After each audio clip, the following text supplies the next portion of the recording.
Hello guys, in this video I'm going to show you how to replace a damaged Revolut card.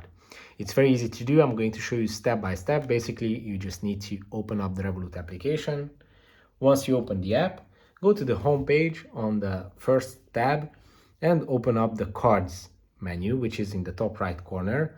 And now you can see all your Revolut cards, both your virtual cards, your disposable cards, and your physical cards. Obviously, probably we are talking about a physical card if it was damaged. So open up your physical card, go to the settings menu of the physical card, and here you can adjust a lot of things regarding your card.